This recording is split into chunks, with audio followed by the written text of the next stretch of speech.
Welcome back.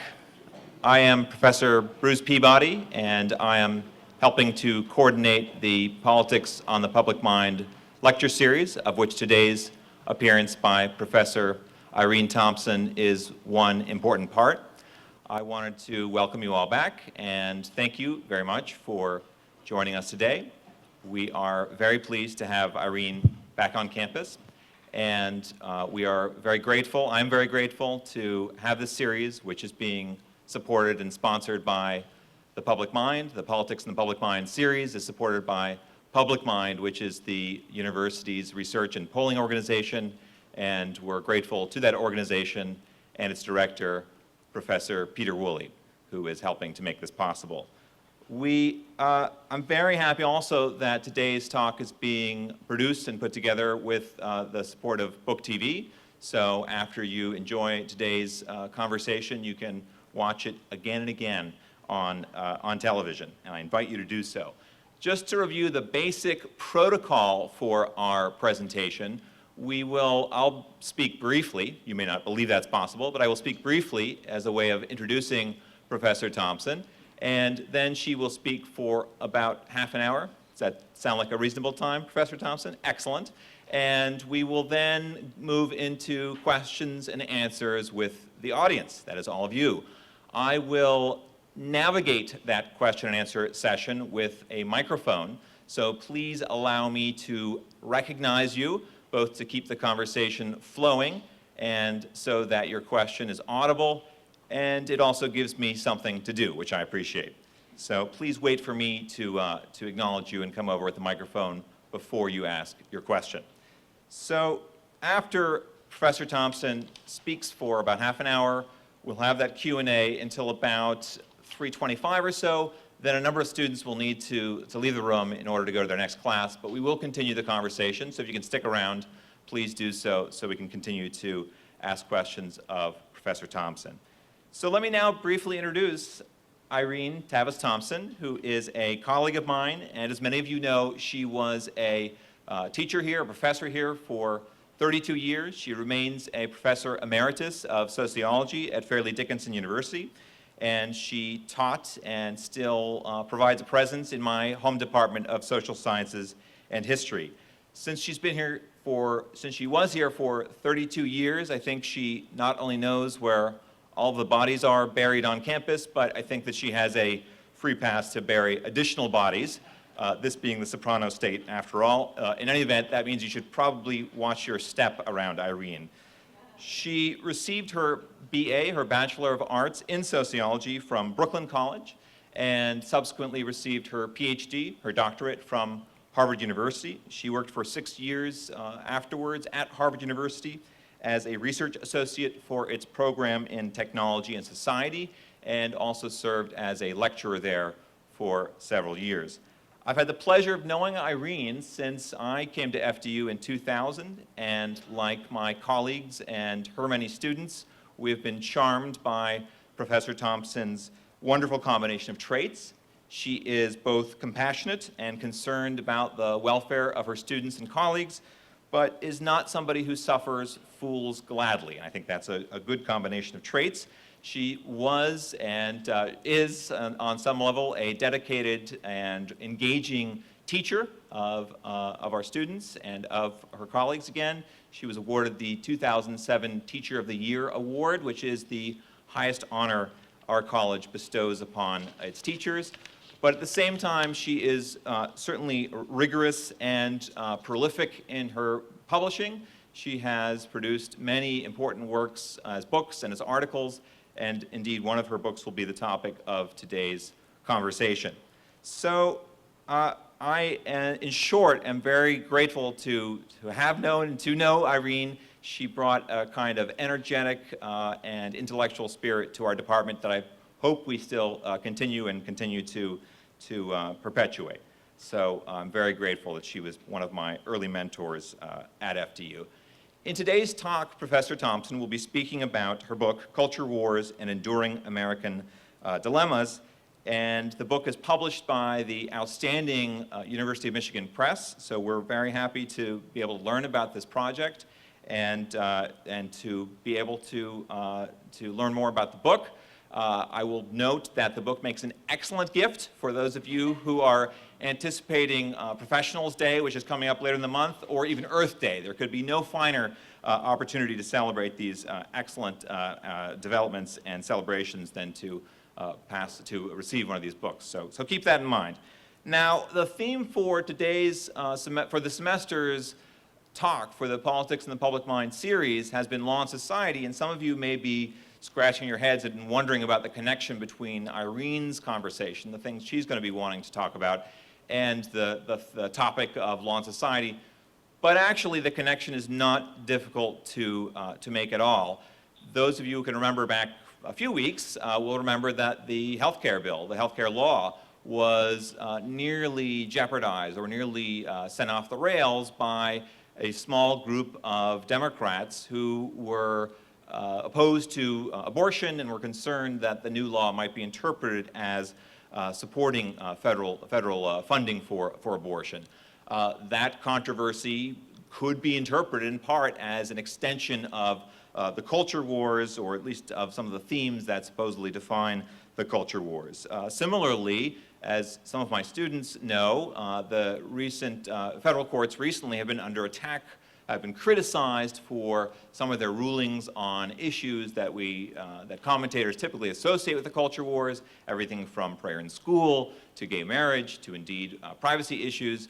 So those topics are very much in the news, very much coursing through the arenas of law and politics. And finally, not the least, our next nominee to the Supreme Court to replace Mr. Stevens, Justice Stevens, will surely be asked about some of the issues and hot topics and hot button matters that are associated with the so-called culture wars. I suspect that nominee, following a long-standing tradition, will not address those questions about these hot topics very directly, perhaps not very intelligently, certainly not very succinctly, and that is all the more reason that I'm pleased to introduce Professor Thompson, who will provide such succinct, intelligent, and direct answers in discussing today's conversation, the culture wars and an American dilemma. Thank you very much. Please welcome Irene Thompson.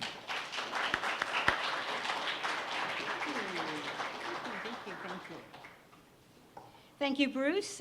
It's good to be back, temporarily. I'm pleased to talk to this wonderful-looking, energetic, lively audience, and I will do my best to tell you what I know about the culture wars. Let me begin by making the obvious point that we have all now become accustomed to seeing Americans shouting at each other, sometimes literally across barricades, about health care legislation, about immigration reform. We have come to hear constant talk about the polarization in the nation, conservatives versus liberals, Democrats versus Republicans, Fox News versus MSNBC. This is not new. The intensity of the debate is not new. The idea that there's division is not new. But in the not so distant past, when Americans thought of themselves as divided, as surely we always have, how were we divided? By race, by ethnicity, by religion, perhaps even by region of the country, but not in ideological or partisan terms, right? And we certainly in the past would not have thought of an American society experiencing a culture war. Now, the idea of the culture wars is very scary. It's a more frightening concept than the concept of simple political division. Why? If the culture is at stake, if it's your very way of life that's at issue, you can't compromise. This is not like other issues in politics where compromise is seemingly always possible. So how did we get here? Well, I hate to drag out what's become almost a cliche. It's all the 1960s, but it is. That is, think about what happened in the famous or infamous, depending on your perspective, 1960s. When there was a young group of people questioning, challenging traditional values and practices, what happened? They were dubbed very quickly the counterculture, right? Now, unlike the mainstream in American society, whose respect for authorities remained high, who loved their religions, who were attached to the free enterprise system, who valued the traditional family and sexual morality, here were these young people challenging all of that. And they were the counterculture. Well, what happened over time? Over time, a lot of their ideas seeped almost imperceptibly into the larger American culture. Others got ignored. I don't think there are many people out there now establishing communes, which was one of the things the counterculture did. But many of their values, many of their attitudes did become, in effect, part of the mainstream. But what really remains, in a way, from the counterculture is the very idea that culture is contested. That there is a culture and a counterculture means that culture is something we have arguments about, that we dispute. This is very different. This is very new. When in the 1920s, for example, there were young people acting in much the same way that the counterculture did in the 1960s. But what did people say about that, their behavior? It was the wildness of youth, period, end. And the Depression came along at the end of the 20s, and the wildness kind of disappeared. In the case of the counterculture, it waned a little bit in the late 1970s. But by the beginning of the 1980s, we had what was known as the New Right. Ronald Reagan is, of course, elected president in 1980, and a new right emerges, which engages in very strong campaigns against abortion, against gay rights, for prayer in the schools. And by the early 1990s, we begin to perceive a culture war. The term, to my knowledge, was actually first used by a sociologist. A sociologist of religion with the name of James Davison Hunter published a book in 1991 called Culture Wars. But in all honesty, I think the fame of the title Culture Wars, much though I would love to see one of my colleagues get credit, probably comes from 1992, when the phrase was used by Patrick Buchanan in a speech to the Republican National Convention. Pat Buchanan said the United States was undergoing a cultural war, quote, a struggle for the soul of America. What was in that, according to Pat Buchanan? Abortion, homosexuality, school choice, and what he called radical feminism. After 1992, the idea of the culture war became a staple of contemporary journalism. All over the press, every dispute got absorbed into the notion that the US was now in a culture war. What did this mean? As Hunter described the culture war, there were people devoted to the notion that there is absolute morality, there are absolute moral truths. And then there are people on the other side devoted to the notion that morality resides in our own individual judgment, that we decide what is or isn't moral. So the first group, called the Orthodox, the second group, called the Progressives, were at war with each other. And as Hunter perceived this, in any group, any social class, race, gender, religion, political party, even church, there was a split between the Orthodox and the Progressive. So the culture war ran straight through the culture.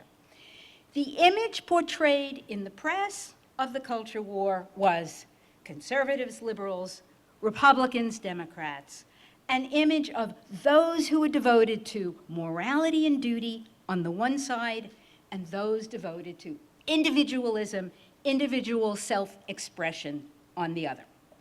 So there we have it. Two armed camps. Well, two camps. By 1994, actually, when James Hunter publishes his next book, he's actually perceiving them as armed camps. His 1994 book, which is published directly after the Culture Wars book, is called Before the Shooting Begins. So he meant it.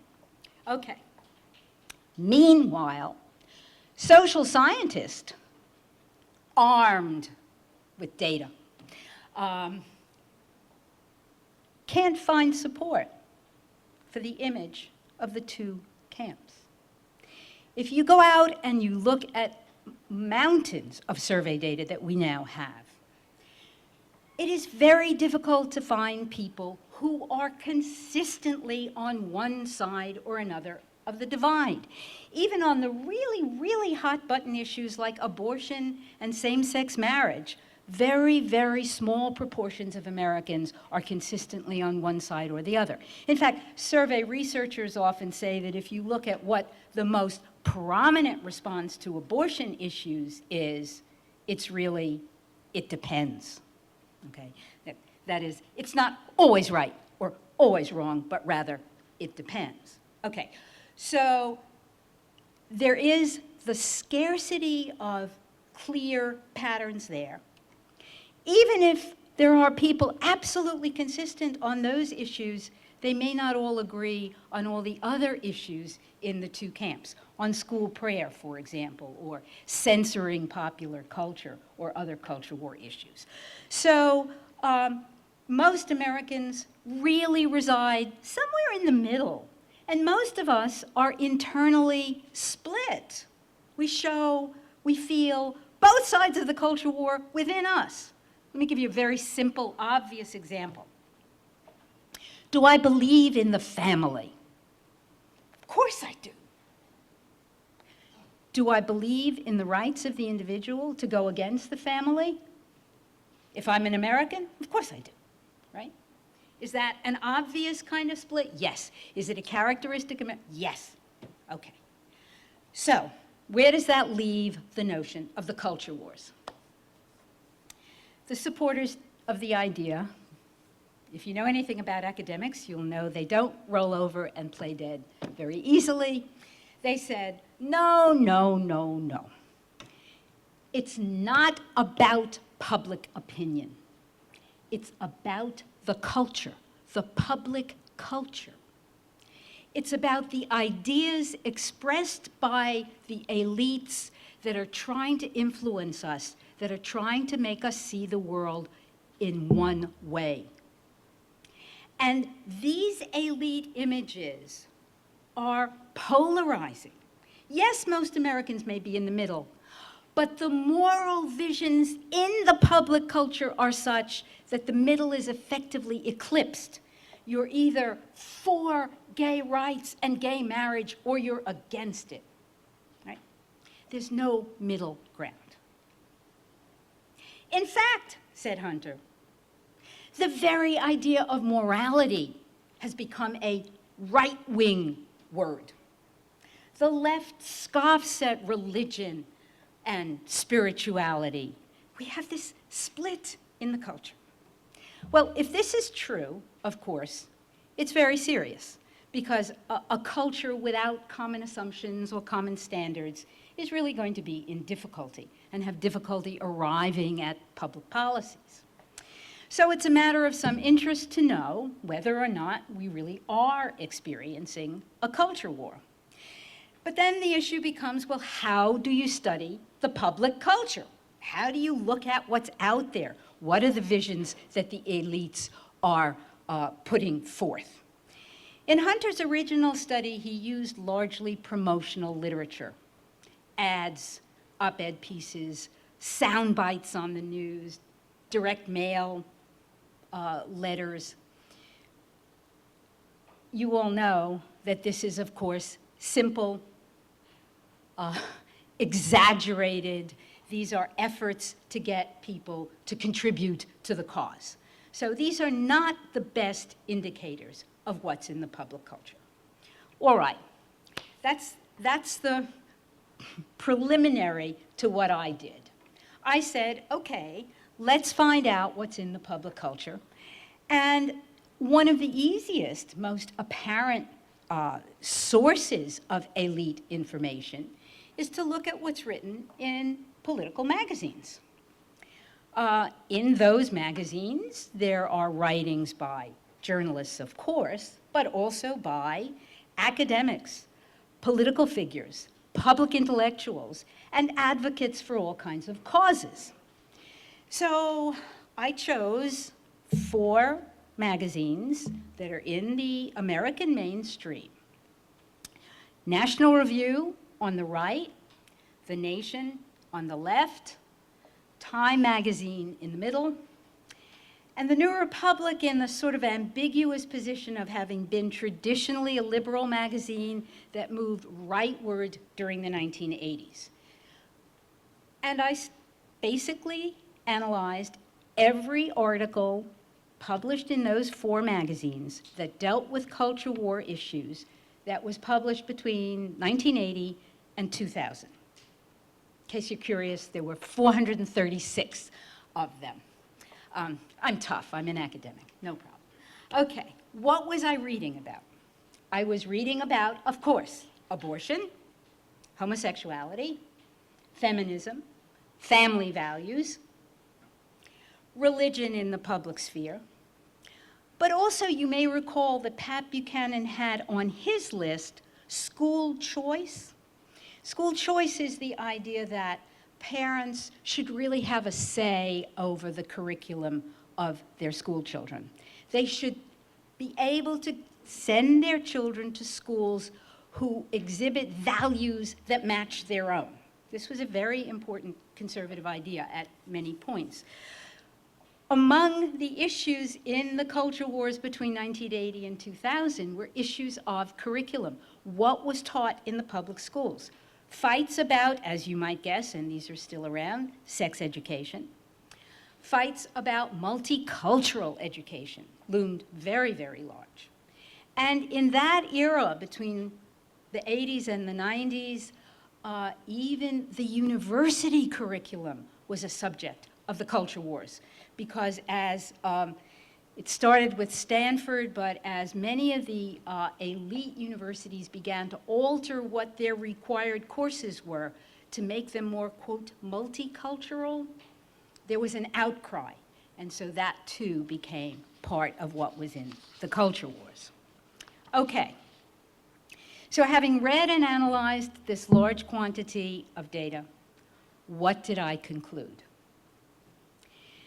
The most impressive finding is that despite all their disagreements on specific particular issues, all the culture warriors adhere to remarkably similar American cultural ideas.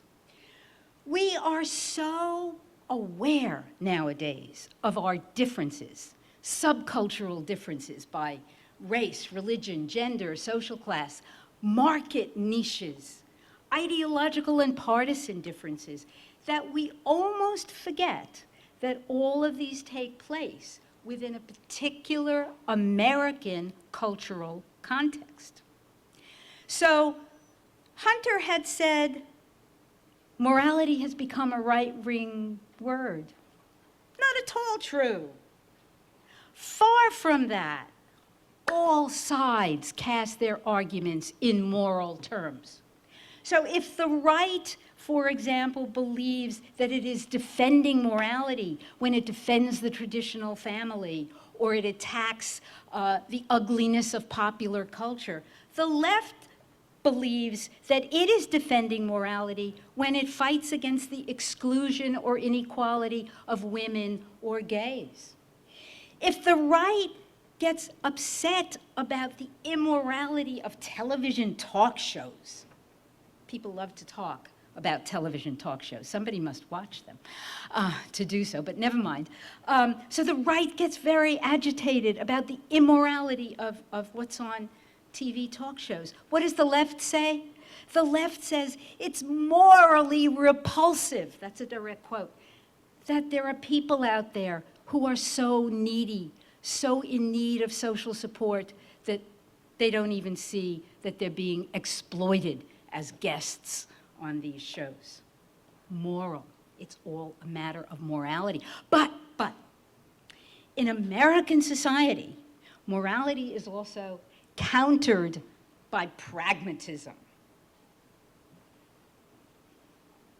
And so, I'm moral, but you're moralistic, right?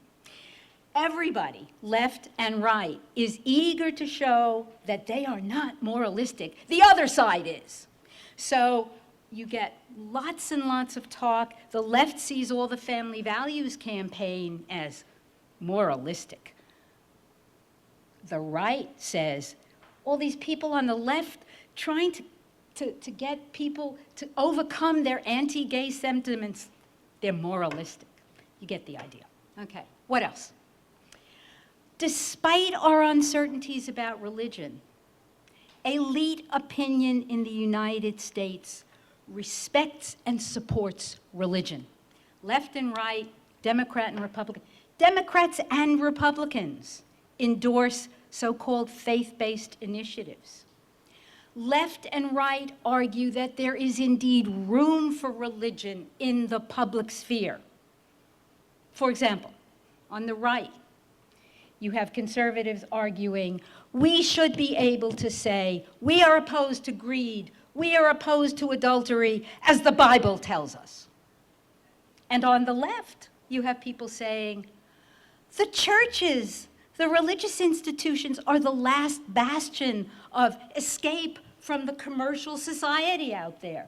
They are a potential place from which we might generate a response against the dominant culture. We must support religion and religious ideas in the public sphere.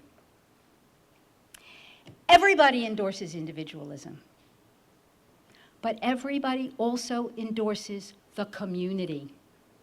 Okay, in the wilder culture war imagery, the left, those people who think morality is for individuals to judge, is just full of individual rights. In fact, really, individual licentiousness, right?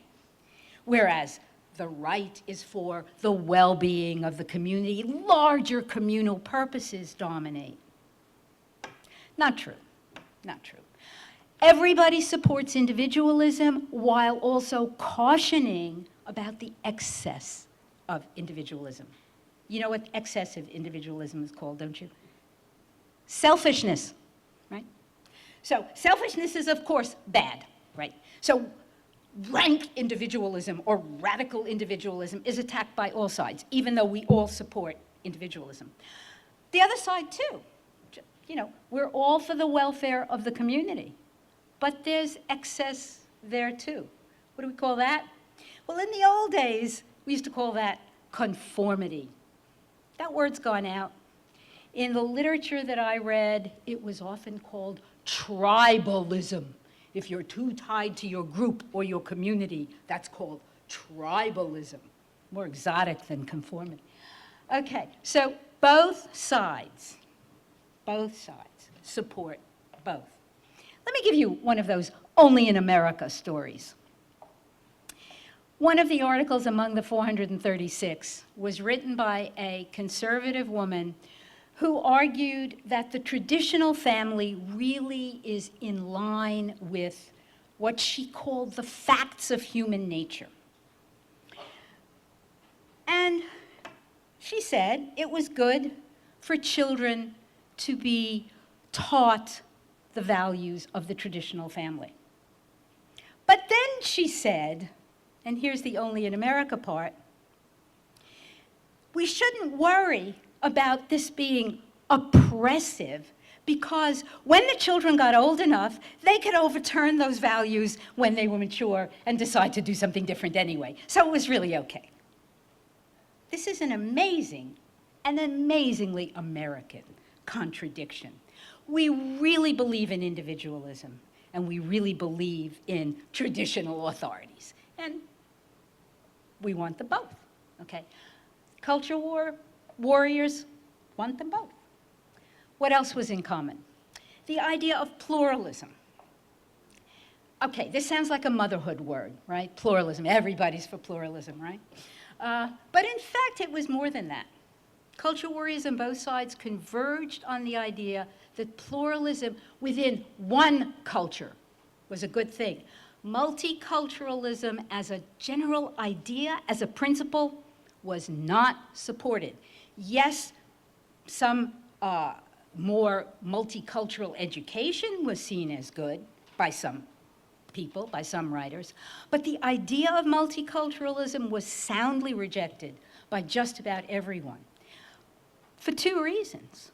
One, because it denied the unity of American culture, and two, because America is a society of individuals, not groups. And individuals can always overcome their cultures. So nobody likes multiculturalism. Everybody is for pluralism within one culture, all right? And this means, on the right, let's have school choice. Then we can have pluralism within one culture, and you can choose which schools your kids get sent to, and you can have the values you want there. If you're rural, if you're religious, if you're different from the mainstream, that's fine. And on the left, let's have institutions that support pluralism. Female-operated banks, gay men's health centers, Black Baptist nursery schools. What's wrong with these? That's fine. That's all part of pluralism within one American culture. Okay. Both sides are ambivalent about elites. Everybody, of course, respects standards, achievements, right? But we're populist, right? So we have this dilemma. So on the right, they have to somehow reconcile their affection for the WASP elites with their general populism.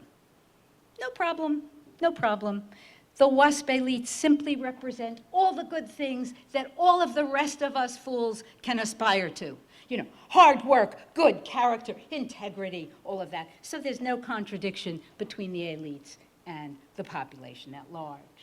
On the left, respect for high art and traditions of high culture sometimes rub up against populism. But what do they say? Everybody understands that it is an ideal of democracy to bring the best of the culture to everybody in the culture. So let's spread the wealth of high culture as much as we can. The other thing that happens is that there are internal debates on both right and left about whether some in their own myths are elitist. So for example, on the left, there's a lot of concern that some of the more radical feminists are so intellectual as to be totally out of touch with the ordinary women that they're supposedly representing or appealing to. On the right, even dirtier stuff on the right. On the right, there were conservatives writing articles attacking other conservatives for pandering to the liberal elites and therefore not telling them that they were against abortion, not telling them that they saw homosexuality as a sin for fear they'd be labeled hillbillies. Okay, Finally, in keeping with the very characteristic American tendency, everybody praises moderation and calls his opponent an extremist. Okay. Now, there is a language, a use of symbols, a use of rhetoric that's absolutely identical on both sides. Okay. There is, let me give you just one quote just to make that clear. As I read this short quote, think who is saying this.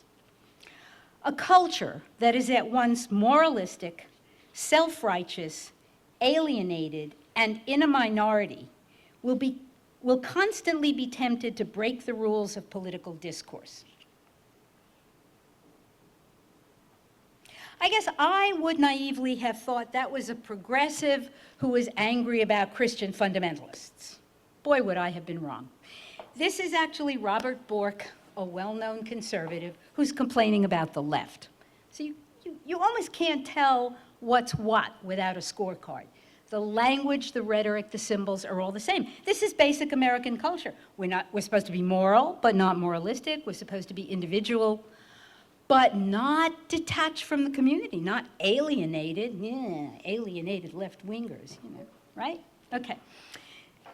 So not only do they converge in this fashion, but the culture warriors don't agree among themselves. And they are as ambivalent and nuanced as the population, as all the rest of us are. For example, there are abortion rights supporters who write about the immorality of abortion, who worry about whether abortion is sinful, even if necessary and desirable. There are homosexual rights advocates who disagree among themselves about whether same-sex marriage is good or not. And even if it's good, is it a radical idea or is it a conservative idea? What kinds of arguments about that? There are anti-gay people who say, maybe homosexuality isn't a matter of morality. Not so sure. Even on the more limited things, somebody who's back in the news was Speaker of the House at the time.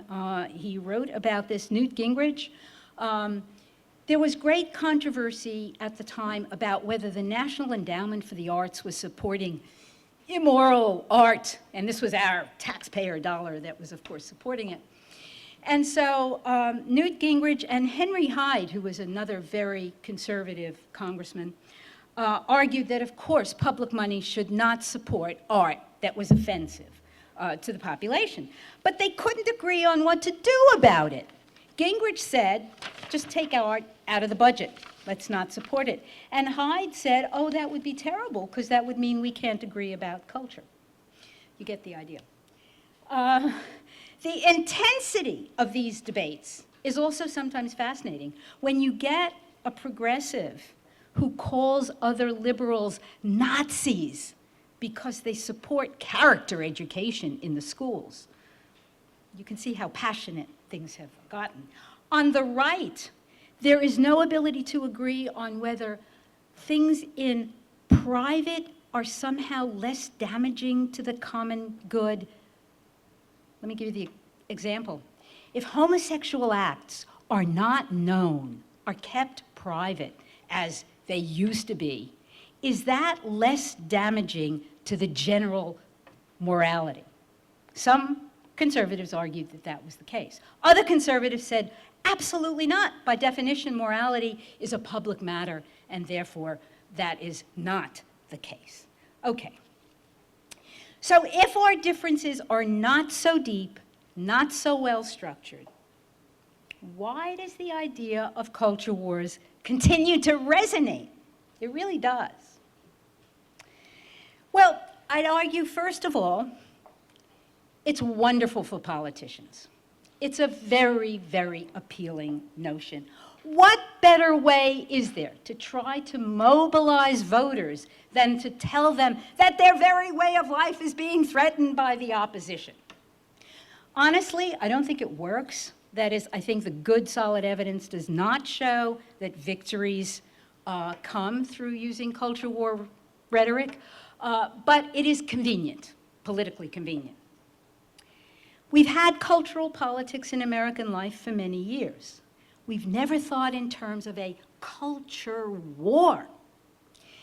And I think part of the reason for this is a difference in how we all think about culture. And by we all, I mean the rarefied breed of my buddies, social scientists, as well as the population as a whole. I think we have all come to see culture as more changeable and therefore more something to argue about.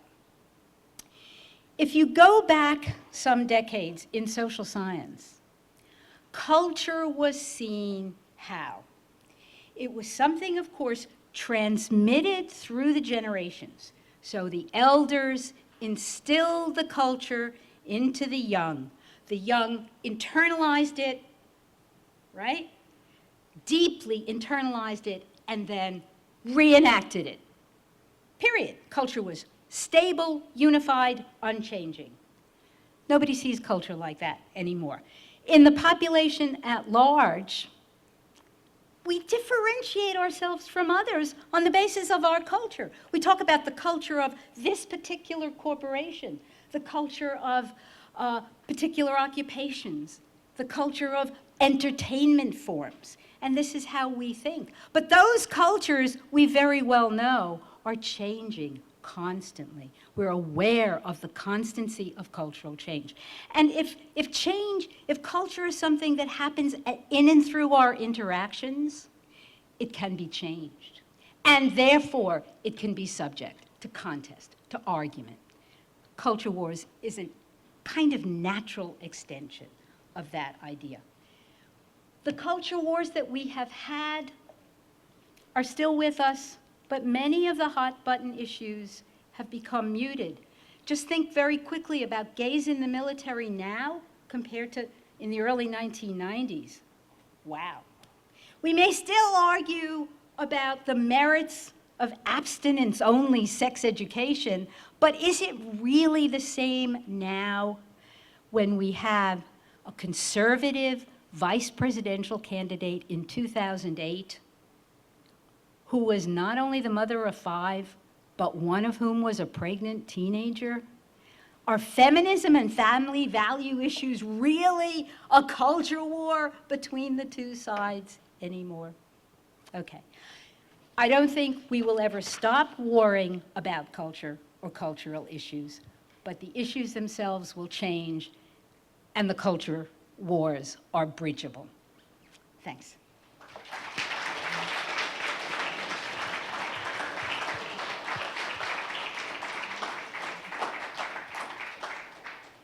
So I take it part of the thesis is that the quote-unquote culture wars should be understood in a different light, in part because they are cabined. They are within the context of a kind of Hartzian liberalism, an agreement, a fundamental agreement about some basic cultural values over which no American really disagrees, that these are the kind of foundational values that we all share.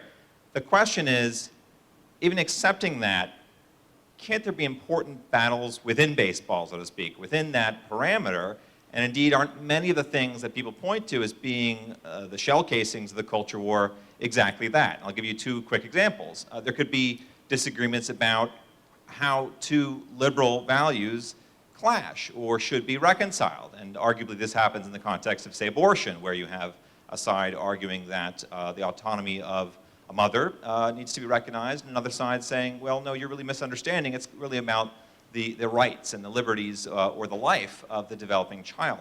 Alternatively, you could have a set of Hartzian liberal arguments about a particular value and how it's interpreted. And those arguments could be deep-seated, virulent, and consequential. And an example here might be the debate about affirmative action, right? Essentially a debate about different notions of equality. Equality meaning a kind of colorblind approach, or equality focused more on equality of opportunity. So am I misunderstanding the thesis? And if not, then why isn't it potentially just as disturbing to have a culture war within the culture as opposed to the different kind of argument that's originally presented. Okay, some of the things in your question, Bruce, really reflect those enduring American dilemmas, including how we balance liberty and equality and individualism in the community and such. And what I'm essentially arguing is those who've been with us from the start, they will continue to be with us. They are serious, they are consequential, but they are not at the level of a chasm that cannot be bridged, because we've lived with them almost from the outset, and we will continue to live with them. And these disputes, I argue, will never be resolved. They will simply be reopened each time there are new situations or new issues. So affirmative action is different from what came, in the previous century, but some of the same issues are still there. Yes, they're real and they're battles, but they're part of the existing, ongoing American culture. They're not unbridgeable chasms. Hi, my name is Fred, and I am a member of the Fairleigh Dickinson Student Secular Alliance, as well as someone who is proud to call himself an atheist. Now, I've seen the culture wars firsthand because of that. Like just yesterday, we were trying to promote our group, and I'd at a sort of a parent-student thing, and parents would kind of give us the evil eye, and there have been times that we have been called godless heathens. So, but with that as a backdrop of the culture war in general and how it can sometimes maybe be dangerous or whatever, is there any real way to sort of fix it or help heal the culture war so it's not as polarizing as it is today? Let me say, by the way, this is not to make you feel better, it'll probably make you feel worse, that there are some survey data suggesting that atheists are so disliked, they're even more hated than terrorists. So, I understand where you're coming from I thought there. they were the same, Irene. But now, let me just make a few points. If you look at the kind of literature I've looked at, there are people who will say, the atheists and the supporters of atheists who say, this country is impossible. You cannot attack religion in this country. You get ruled out, it's impossible. On the other side, however, I'm a social scientist with one hand on the other hand. On the other side, there are those who argue that Americans don't really take religion seriously. So you're allowed to be religious as long as you're not too really wedded to it. Okay, I don't know if that gives you comfort or not, but there is indeed truth in both observations. Most Americans, in fact, are moderate, and most Americans dislike what they perceive as extremists. And because America is a dominantly still religious country, much more so than most countries at the same level of technology, and advanced industrial technological societies are not that religious. America's more religious than the rest. And as a result, the atheist becomes the extremist and is disliked therefore. You know what my answer to you is? On the model of what homosexuals have faced, the more you are out, as it were, and people see you don't have horns and you're not evil, I think the easier it gets. I mean, what gays coming out of the closet did was to increase tolerance enormously. We do have good data suggesting that is the case. And my guess is that if atheists similarly did precisely what the kind of your organization seeks to do, I think that will be helpful. John Sheeman, political science. As the faculty advisor to the SSA and somebody who doesn't have horns yet but is probably evil, I want to push you in the other direction. That is, say, not how do we heal the culture wars, but how do they get worse? Not because I want them to. But you presented a somewhat optimistic response, I think, to Bruce's question. That is that look, this is enduring, this is historical. It has never been an unbridgeable gulf or impasse, and will continue to be so in the future. But why should that be the case? I mean, I wonder if you have any ideas about what conditions might, in fact, make this chasm worse. I mean, is it possible? It seems theoretically it should be possible to get worse, where we see this in other countries, for example. So what might happen that actually might cause this to get worse? Yeah, honestly, I think the reason for my optimism in this is that it's so messy, okay? There is so much complexity in the numbers of diverging issues that seeing the kind of extreme polarization that exists in other cultures is hard for me to portray. We have so many overlapping, complexly identifying people. We all inhabit multiple cultures, each of us as an individual. And I think it's going to be very hard to get people to line up that passionately in that way. That's the basis for my optimism. So the question is, invariably, all of these issues are going to come to courts. And since morality seems to be pretty subjective, how do you think courts are going to handle these issues, or how do you think they should handle these morally subjective issues? I think just common observation has been that court judgments generally are not very far away from public opinion. They may lead them a little bit or lag them a little bit, but they don't typically stay too far out of line with the overall opinion. Bruce, if you... Very well put. Riyad Nasser, sociology department. I tend to agree with you that on a global level, when we compare to other societies, those cleavages have existed since the dawn of history and probably will continue to exist. But nevertheless, there is a kind of feeling that since the 1960s, on a global level, there has been a shift in those cleavages and the conflicts within countries themselves. And the return of religion is explained as part of the failure of modernity in many cases. What do you have to say about that? Yeah, I would argue that there are big differences between other countries and the U.S. In that the U.S. never gave up on religion. We have higher levels of professed belief than almost any other society at that level. So it's a very peculiar, now there are all kinds of arguments. Theologians and those devoted to religion may argue that our beliefs are in fact very shallow because most Americans don't even know enough about the religions they allegedly adhere to. But it isn't like the phenomena that you're talking about, a failure of modernization going back to religion. It's as if modernization never struck in the United States at that level. Devotion to religion, devotion to traditional authorities has remained incredibly high. We are simply off scale on World Values Survey's comparisons. Thank you very much, Irene. Please join me in thanking her once again.